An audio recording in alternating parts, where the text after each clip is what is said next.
पौड़ी की शापित बारात। माँ भगवती, दिवा और जंगल बने लोग। सच्ची लोक कथा गढ़वाल में कहा जाता है, देवताओं से किया गया वचन अगर टूट जाए तो सजा सिर्फ मौत नहीं होती, जिंदगी से भी ज्यादा लंबी होती है। यह कहानी है गढ़वाल के पौड़ी जिले की उस शापित बारात की जो आज भी जंगल बनकर खड़ी है। बारात 1। गढ़वाल के पौड़ी जिले में एक ऐसी जगह है जिसे आज भी नक्शों पर ढूंढना मुश्किल है। वहां जाने वाली पगडंडी अचानक खत्म हो जाती है और उसके आगे शुरू होता है एक जंगल, न बहुत घना न बहुत सूखा, बस अजीब तरीके से सजा हुआ। गांव वाले उसे कहते हैं बारात 1, क्योंकि वहां खड़े पेड़ जैसे लगते ही नहीं। कोई पेड़ ऐसा लगता है जैसे ढोल बजा रहा हो, कोई बिल्कुल घोड़े की गर्दन जैसा, और बीच में एक पेड़ जिस पर हर बसंत सफेद फूल गिरते हैं, बिल्कुल दुल्हन की तरह। माँ भगवती का गांव। कई 100 साल पहले यह इलाका माँ भगवती की आराधना के लिए जाना जाता था। पहाड़ों में माँ भगवती सिर्फ देवी नहीं होती, वो वचन की साक्षी होती है। यहीं रहने वाला एक ब्राह्मण माँ का परम भक्त था। हर निर्णय माँ के नाम पर होता। हर सुबह मंदिर की घंटी से शुरू होती। सालों बाद उसके घर एक बेटी ने जन्म लिया। जैसे ही बच्ची रोई, मंदिर की घंटी अपने आप बज उठी, दीप बिना हवा के हिलने लगे। पंडितों ने कहा, यह साधारण बच्ची नहीं है। उसका नाम रखा गया दीवा, दीप की लौ जैसी वचन। दीवा के जन्म के तीसरे दिन पिता उसे माँ भगवती के मंदिर ले गया। हाथ जोड़कर बोला, हे माँ, यह बेटी आपकी देन है।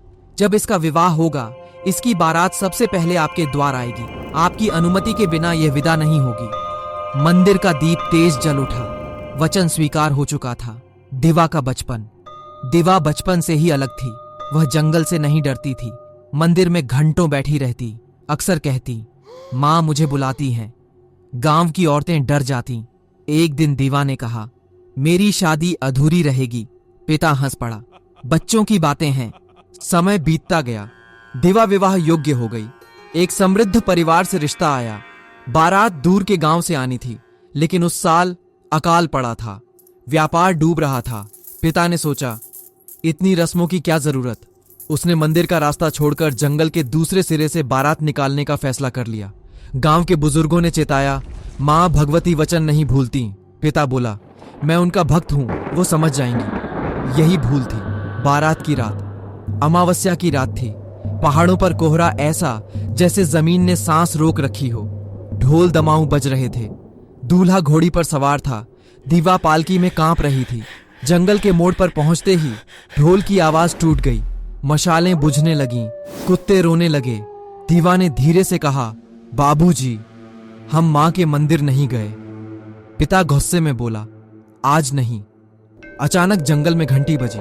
कोहरे से एक आकृति निकली। लाल वस्त्र, त्रिशूल, खुली जटाएं। मां भगवती। उनकी आंखों में क्रोध नहीं था, न्याय था। मां बोली, वचन दिया था। पिता जमीन पर गिर पड़ा। मां, भूल हो गई। मां का स्वर गूंजा, यह भूल नहीं, अहंकार है। मां ने जमीन पर त्रिशूल मारा। एक तेज प्रकाश हुआ। जो जहां था वहीं जड़ हो गया। घोड़ा पेड़ बन गया। ढोलियां झुका हुआ पेड़।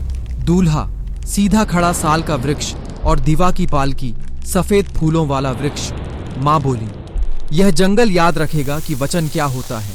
आज भी अमावस्या की रात ढोल की आवाज सुनाई देती है। सफेद फूलों वाला पेड़ बिना मौसम खिलता है, और जो वहां रात को रुक जाए वो वापस बोल नहीं पाता।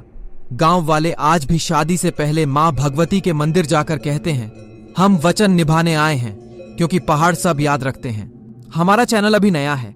अगर हमारी मेहनत और कहानियां वो आपको पसंद आई तो हमें अपना प्यार और समर्थन जरूर दें। वीडियो अच्छी लगे तो लाइक करें, अपने दोस्तों के साथ शेयर करें, और ऐसे ही सच्ची लोक प्रचलित कहानियां सुनने के लिए हमारे चैनल को सब्सक्राइब करना न भूलें। धन्यवाद।